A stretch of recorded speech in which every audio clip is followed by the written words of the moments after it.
So this topic of afterlife, it has been an object of fascination for me since many, many years, and I have explored a lot and based on those explorations, I'll be sharing that information with you. But I think from where I'd like to start from is that why do so many people have different views on this? So, if there is an afterlife, shouldn't everybody be believing that there is an afterlife? And if there isn't, like, shouldn't it be really crystal clear that there isn't? But what we find is that there are people who will believe that there is an afterlife, and there are people who would think that probably there isn't.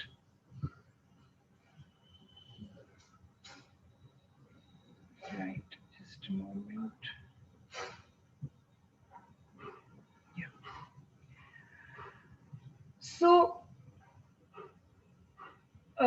somebody who is seeking or somebody who is looking for answers might very well get confused that what is the right view? Is there or isn't there? So, I would like to go a little into this process of how people come into different conclusions. So, the way that we perceive the world is from the senses, the five senses. So, these are like our antennas. And whatever we see outside, we are able to perceive it, or whatever we hear. And so we make an understanding about the world from these five senses. But there are abilities beyond these five senses. And those people who are able to access these abilities are able to find the deeper mysteries which are beyond these physical world. On the other hand, the people who, first of all, do not have these abilities, which we call the sixth sense or we call the third eye, they are very much stationed in this being just this physical universe, which probably maybe just ends with death, and maybe there is no mystery to it. So only what they feel that they can see or touch or smell, that is what is real. Other than that, it is not real. So, as we meditate and as we develop our intuitive abilities, we develop our sixth sense. Many times we are able to perceive the reality which is not fathomable from the five senses. And from there can come those conclusions that maybe there is an afterlife or there is something beyond the physical universe.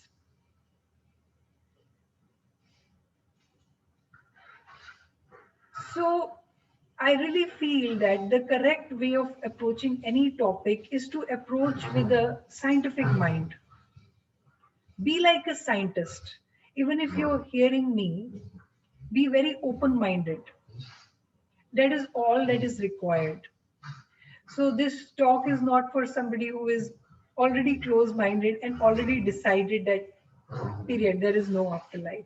This talk is for someone who is open minded and ready to listen because it I am not into trying to convince anyone that there is afterlife. So this talk is only for those who are open-minded, so who have probably meditated or maybe have had some experiences themselves. So with my line of work, I get an opportunity to meet people and talk to people. And whenever I have asked other people if they have ever had an experience which they cannot explain, logically they cannot explain, Believe me, almost 80 to 90% people will give me an incident. You know, maybe there was a ghost sighting, or there was a premonitory dream, or there was something that happened, like maybe they had a flash of intuition, they thought of something and something like that just happened. It is very, very common for people to have such experiences. लेकिन क्या होता है कि हम उसके बारे में इतनी बात नहीं करते हैं, तो वो चीजें बहुत ज्यादा छुपी हुई रह जाती हैं। हर किसी के साथ या बहुत सारे लोगों के साथ ऐसे एक्सपीरियंस हुए होंगे जिनको कि वो लॉजिकली नहीं डिस्क्राइब कर सकते कि वो कैसे हुए, लेकिन वो सबके साथ शेयर नहीं कर रहे हैं। ठीक है, तो एक तो ये बात है कि जब हम दूसरों से बात करेंगे, हमें पता चलेगा कि कईयों के साथ ऐसे एक्सपीरियंस हुए हैं। ठीक है, and that could be one way in which we go about it, that there are experiences which cannot be described logically, but they have happened. I feel that ghost sightings are also a way of approaching the topic of afterlife, because if there are ghosts, there is an afterlife. Otherwise, where are the ghosts coming from? Okay. और अगर हम देखें आसपास भी, अगर हम बात करें, we start asking people, you know, there would be experiences that people would be able to share. I have had personal experiences where I could feel that there is a spirit, and which could be corroborated by another person's experience also. So how would you approach it scientifically?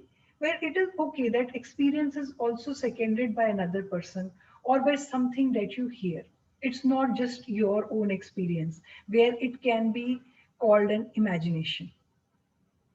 Right, so ऐसे हम और लोगों से भी हम बात करें तो हमें जरूर इस चीज का कोई ना कोई अनुभव, आई एम श्योर कि यहाँ पे भी आप जो भी सुन रहे हैं सबको कोई ना कोई एक्सपीरियंस हुआ होगा, जहाँ पे हम कोई भी ऐसी बात हम सुनते हैं जहाँ पे कोई इस तरह की स्पिरिट को एक्सपीरियंस करा गया।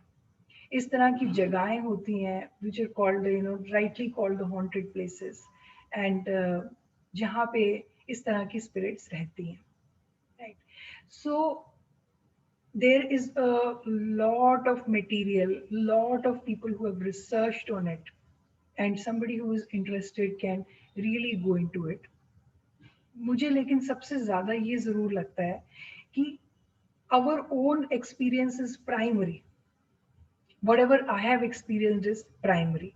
So if we are open minded and we have different kinds of experiences, we will be able to draw our own conclusion that whether ghosts exist or not, whether spirits exist or not. ठीक है, second अगर हम point पे जाएं जो कि after life को support करती है, जो रिसर्च सपोर्ट करती है, वो है research on near death experiences.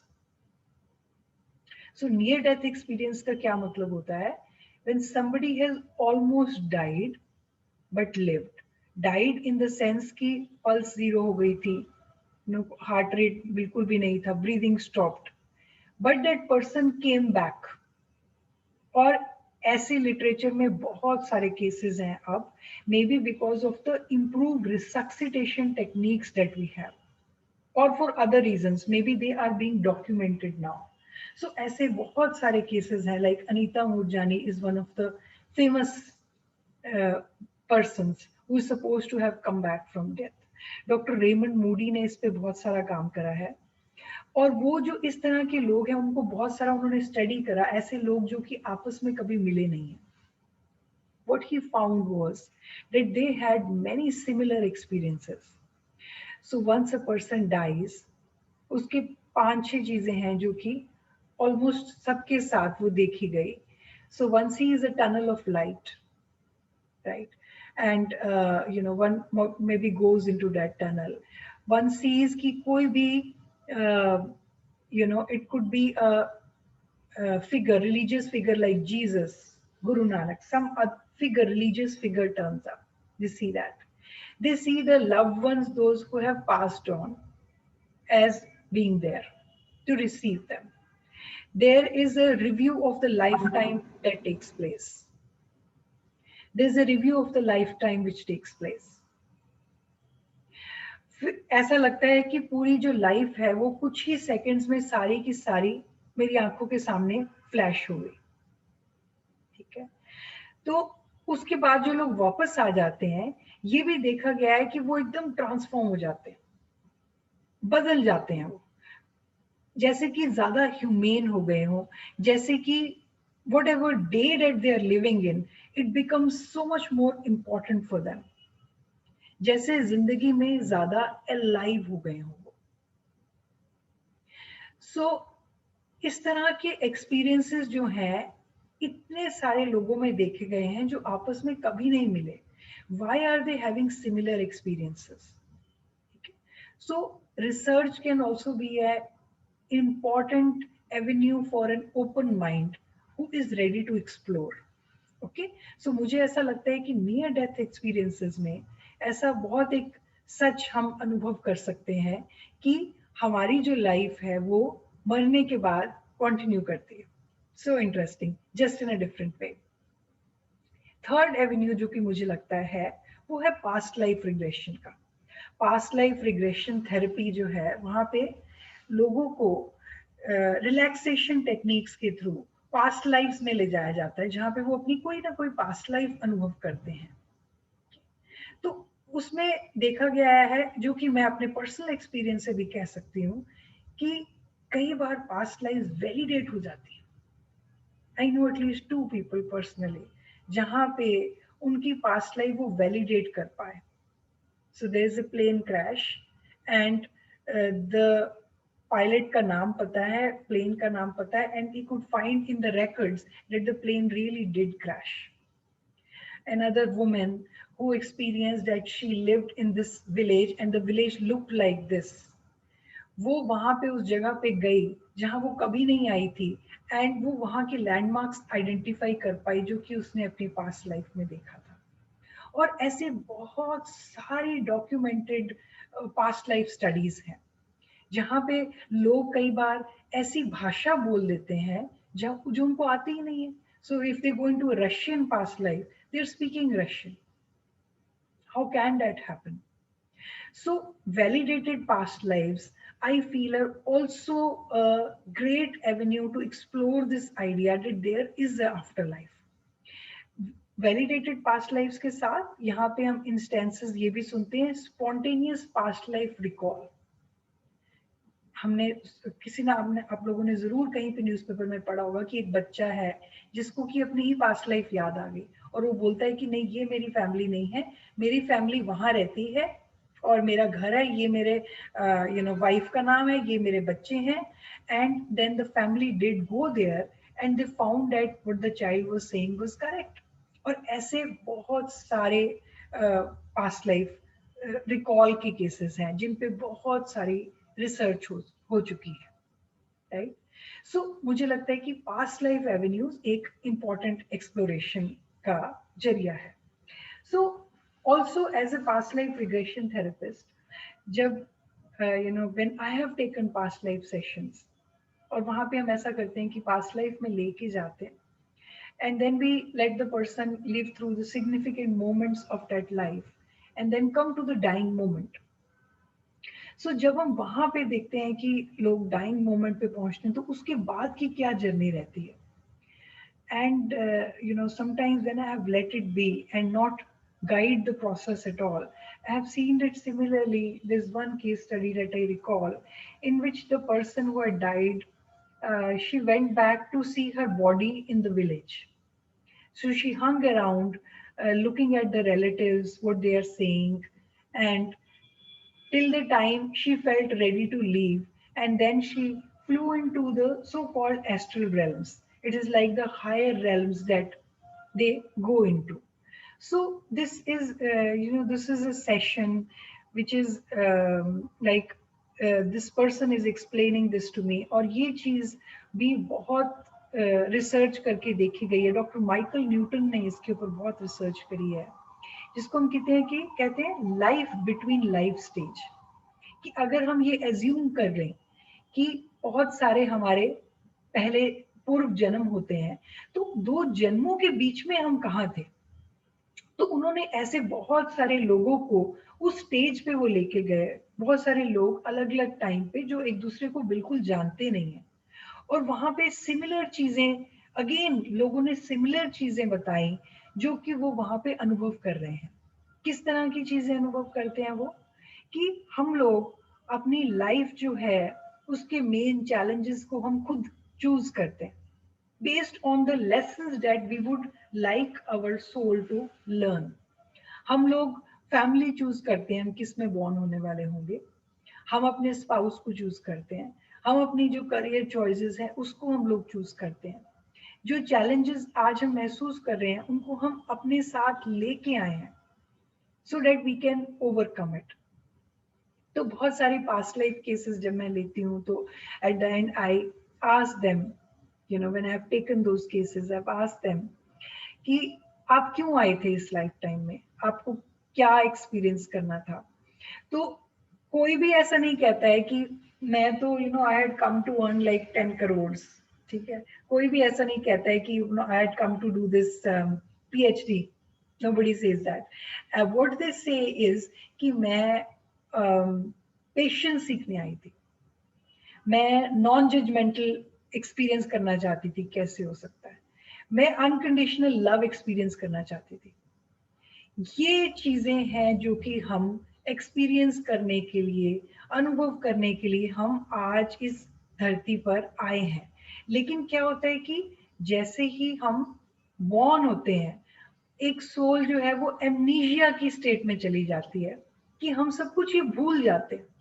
ठीक है, और फिर हम अपनी कंडीशनिंग के अकॉर्डिंगली उन चीजों के पीछे भागना शुरू कर देते हैं जो कि हमें बताई गई हैं कि ये चीजें हमारे लिए बहुत जरूरी हैं, कि हमारे पास एक डिग्री होनी चाहिए, या हमारा ऐसा घर होना चाहिए, हमारी ऐसी गाड़ी होनी चाहिए। हम उन्हीं चीजों के पीछे लग जाते हैं। जबकि आप यू नो वो पास्ट लाइफ सेशन में वो लोग क्यों कहेंगे, क्योंकि जब अगर वो उठे हो और मैं सामने सामने बात कर रही हूँ उनसे, तो वो कभी नहीं कहेंगे कि हम यहाँ पे पेशेंस सीखने आए हैं। वो ये कहेंगे, कोई भी मेरे पास आएगा तो वो ये कहेगा कि मेरी ये प्रॉब्लम है, अच्छा मेरी मदर इन लॉ मुझे बहुत तंग करती है, उसके साथ तो मेरा हमेशा झगड़ा चलता रहता है। तो वो पास्ट लाइफ सेशन करती हैं और उसके बाद पास्ट लाइफ सेशन में वो ये कह रही है मैं तो यहाँ पेशेंस सीखने आई हूँ।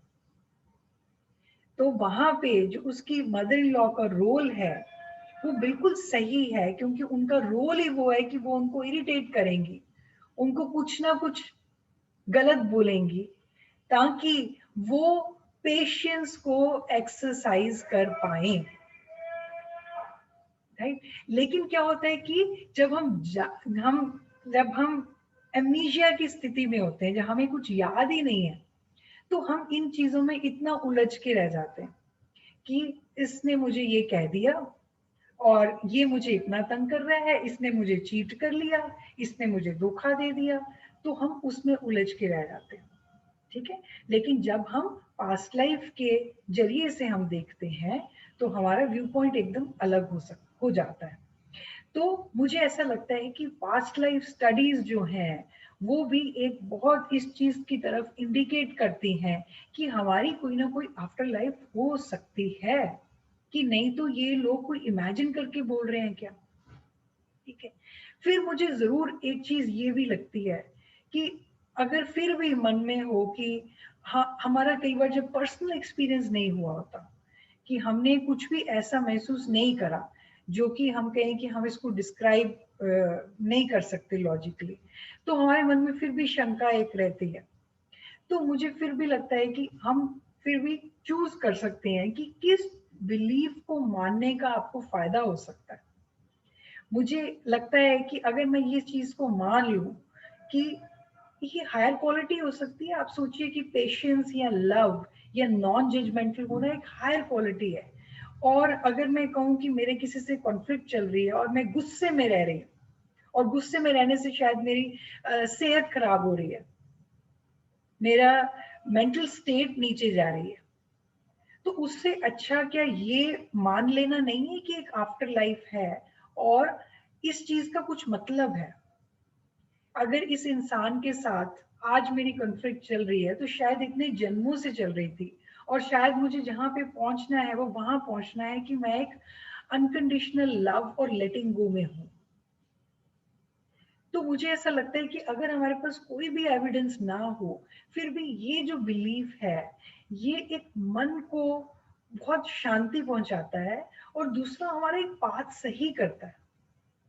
अगर हम वैल्यू के बेस में ही देख लें तो गुस्से में या हेट्रेड में रहना कैसे अच्छी वैल्यू हो सकती है, और एक बिल्कुल लिमिटेड विजन रखना एक अच्छी वैल्यू नहीं हो सकती, राइट? तो मुझे एक लगता है कि what do I choose to believe in and how does it help me is also very important. तो हम चूज कर सकते हैं। मुझे ऐसा लगता है कि मुझे ये चॉइस अच्छी लगती है, मेरे को अपने पर्सनल एक्सपीरियंसेस से भी मैं उसको सपोर्ट करती हूँ, और मुझे अपने वर्क के अनुभव से भी मैं उसको सपोर्ट करती हूँ कि एक आफ्टर लाइफ है, और मुझे ऐसा लगता है कि काफी सेंसिबल चीज है कि आफ्टर लाइफ होगी।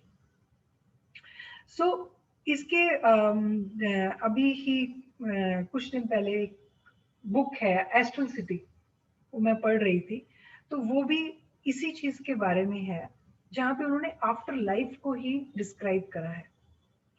तो वो एक चैनल्ड बुक है। चैनल बुक यानी कि जो राइटर है उसके पास एक इंफॉर्मेशन आई है और उसने लिख दी, उसकी अपनी इंफॉर्मेशन नहीं है, एटलीस्ट वो ये कहते हैं। तो 1940s की ये बुक है, और उसमें वो क्या डिस्क्राइब करते हैं जो इतना इंटरेस्टिंग है कि जैसे अर्थ में सिटीज हैं, वहीं पे एस्ट्रल वर्ल्ड में भी एक पूरा सिटी है जहाँ पे मरने के बाद लोग जाते हैं। ठीक है, अब ये भी बहुत बड़ा क्वेश्चन मार्क है, जहाँ पे कई रिलीजन्स में कहा जाता है कि एक हेल होता है। पास्ट लाइफ स्टडीज इंडिकेट करती हैं कि हेल की जैसी कोई चीज ही नहीं है। हमने कभी किसी को हेल में जाते नहीं देखा। हम देखते हैं कि अगर कोई हमारे एक्शंस को जज कर रहा है तो वो हम खुद कर रहे होते हैं।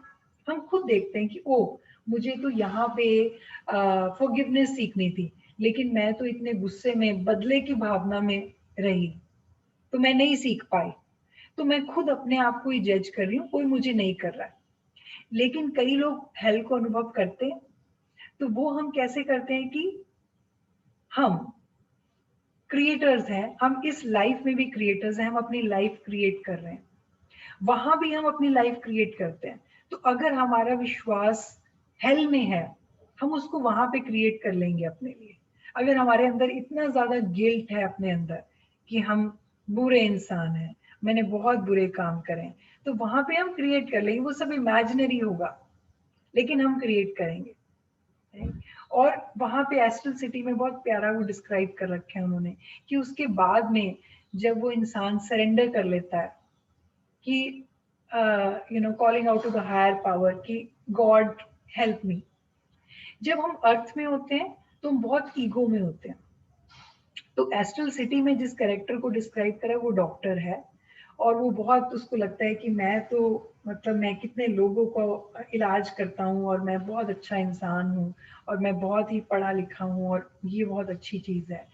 लेकिन जब वो वहाँ जाता है, वहाँ उसको परगेटरी बोलते हैं, कि वहाँ पहुँच जाता है, तो उसको कुछ भी ऐसा नहीं है कि जो वो कर कर पाए जिससे कि वो उस परगेटरी में से निकल पाए। वहाँ पे उसकी हालत बहुत बुरी है। तो पता नहीं कितने टाइम बाद वो वहां उस स्टेज पे पहुंचता है जहां पे वो कहता है कि आई सरेंडर, मुझे नहीं पता, मेरी हेल्प करो। और जैसे ही वो सरेंडर का भाव आता है उसके अंदर, तो उसको वहां से लेके एंजल्स आते हैं और उसको एस्ट्रल सिटी में ले जाते हैं।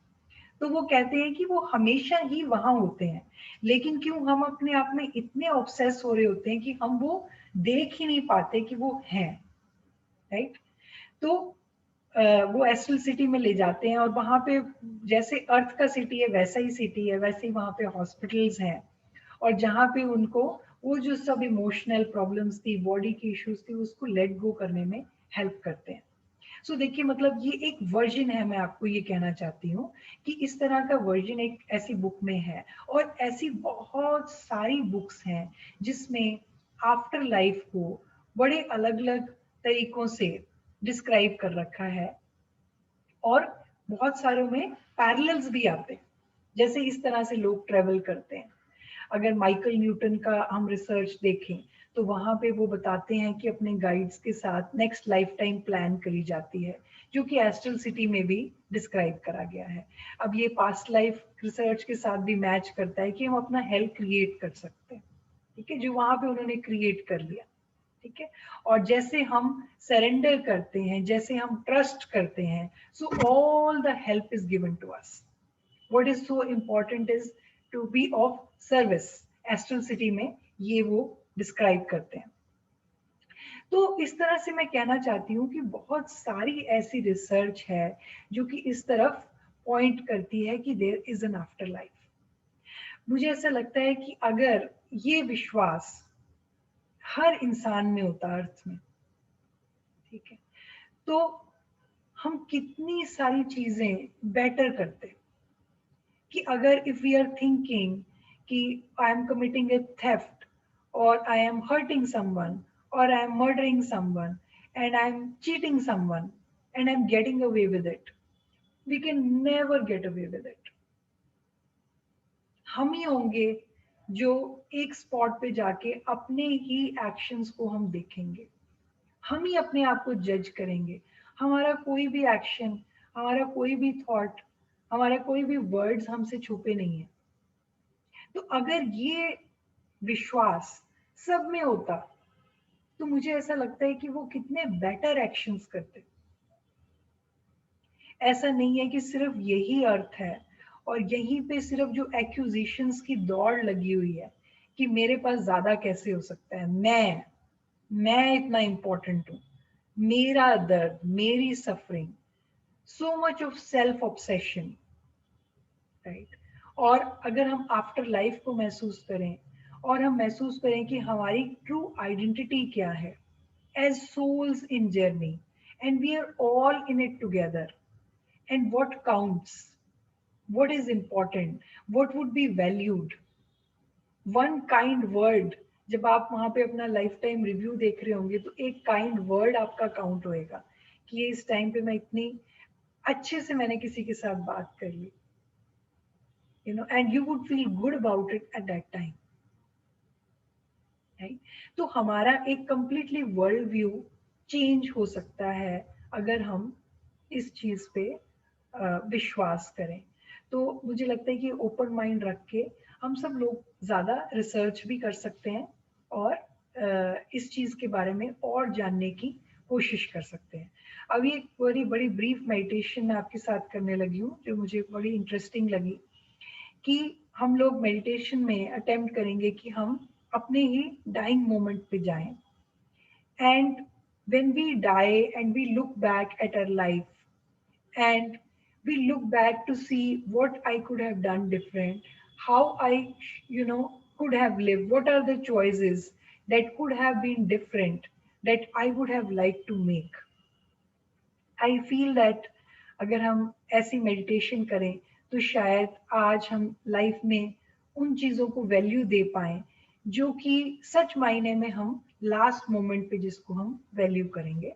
सो you can all sit comfortably, it is going to be a brief meditation, just maybe 5 minutes or so, and or if you want to you can lie down also, and just you can allow yourself to close your eyes, just take your time.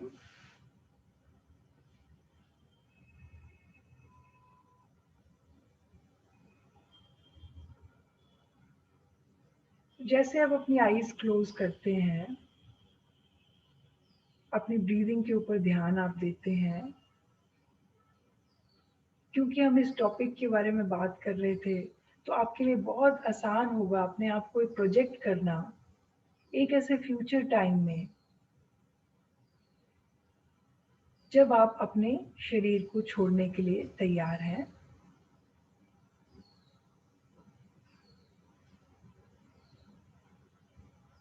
इस meditation के through just reaching the dying moment. अगर आपको ये चीज मुश्किल लगती है imagine करनी, तो आप इसको इवन ऐसे इमेजिन कर सकते हो जैसे आप एक टीवी पे देख रहे हो, और वो भी मुश्किल लगे तो आप सिर्फ अपने सांसों पे भी ध्यान दे सकते हो। तो जैसे आप वहां पहुंचते हैं, महसूस कीजिए, what are you feeling about the choices that you made in your life, about the major decisions that you took?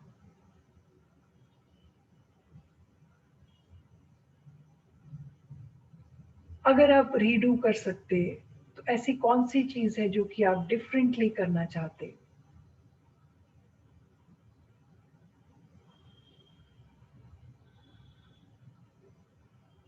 What are the choices that you would have liked yourself to make?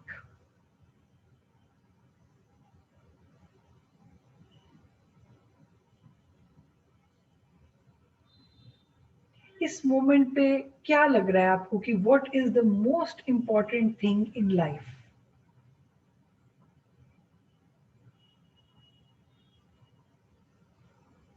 यही सबसे जरूरी था। वो क्या है जो आपके लिए सबसे जरूरी था? You can look back at your life, at the major events, and understand what is the lesson that you have come to learn.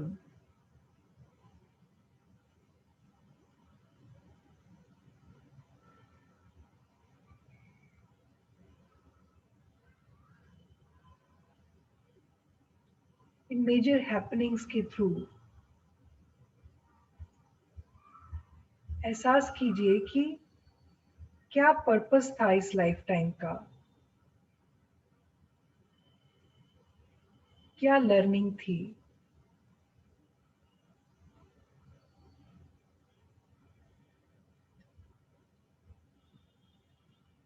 वो क्या अंडरस्टैंडिंग थी जिसकी आपको जरूरत थी।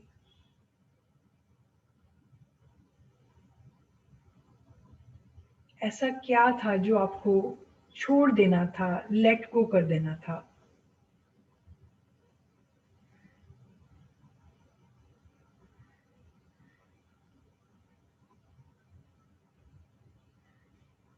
ऐसी कौन सी क्वालिटीज हैं जो आपको इस लाइफ टाइम में दी गई?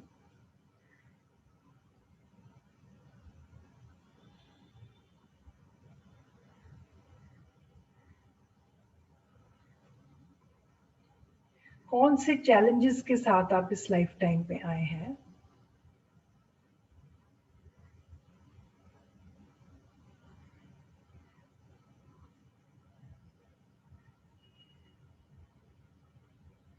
और उस चैलेंजेस को ओवरकम करने के लिए आपको इस क्या एक चीज की जरूरत है?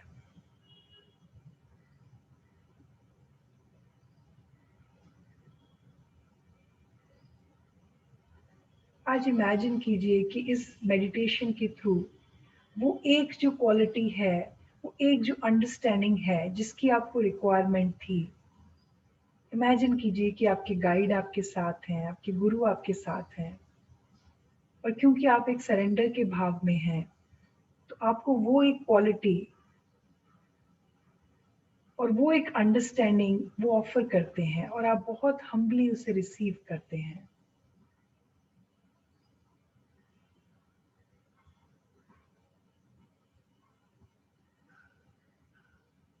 वो एक स्ट्रेंथ भी हो सकती है, वो एक मेंटल एटीट्यूड भी हो सकता है।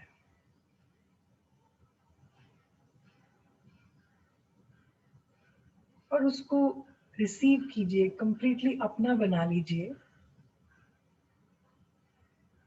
जैसे आप अपना सांस इनहेल कर रहे हैं, सोचिए उसको भी आपने अंदर ही इनहेल करके अपने हर सेल का अंश बना लिया है।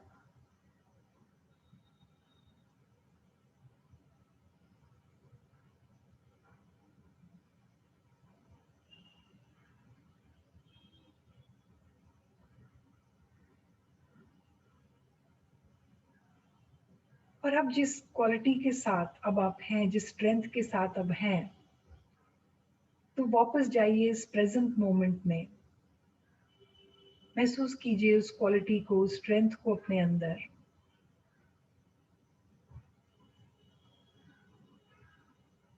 अपने आप को प्रेजेंट मोमेंट में उस स्ट्रेंथ, उस क्वालिटी के साथ महसूस कीजिए, उस नए अंडरस्टैंडिंग या उस एटीट्यूड के साथ महसूस कीजिए।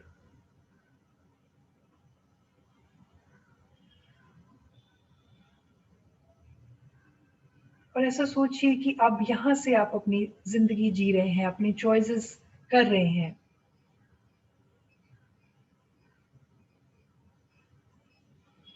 महसूस कीजिए the difference that you feel in the choices that you make.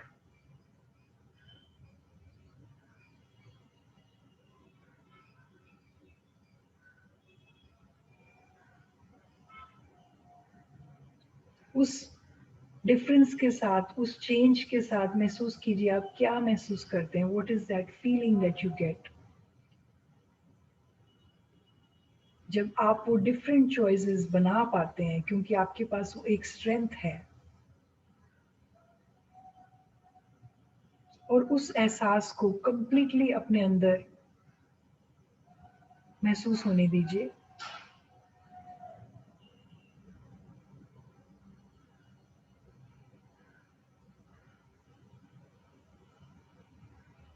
अपने सांसों को महसूस कीजिए, जैसे वो आपके सांस उस एहसास में जा रहे हैं।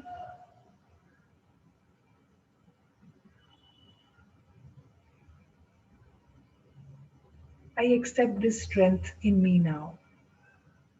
I accept this quality in me now. As I accept this, I make my home a better place. I make the world a better place.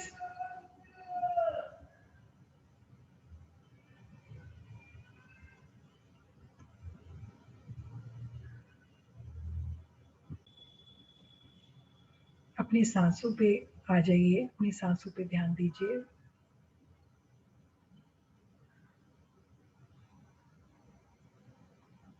जैसे अपनी सांस को महसूस करते हैं, महसूस कीजिए ऐसी बहुत सारी ऊर्जा जो कि अनकंडीशनल डिवाइन लव से भरी हुई है, एक्सेप्टेंस से भरी हुई है।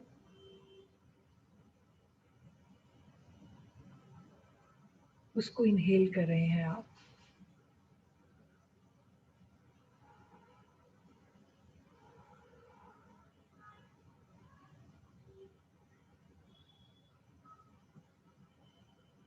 तो महसूस कीजिए जैसे पूरा एनर्जी बॉडी उस ऊर्जा से फिल हो रहा है।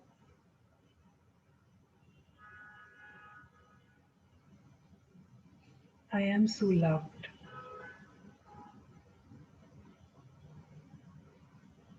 I am blessed.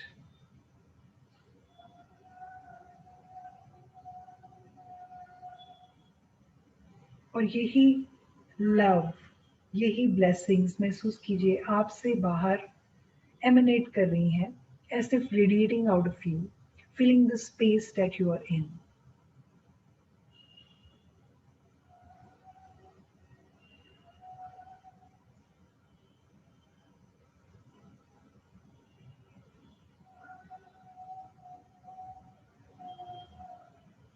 और इसी ब्यूटीफुल ऊर्जा के साथ अपने आप को इसी मोमेंट पे आप वापस लेके आइए। महसूस कीजिए जहाँ भी आप बैठे हैं, जिस चेयर पे आप बैठे हैं,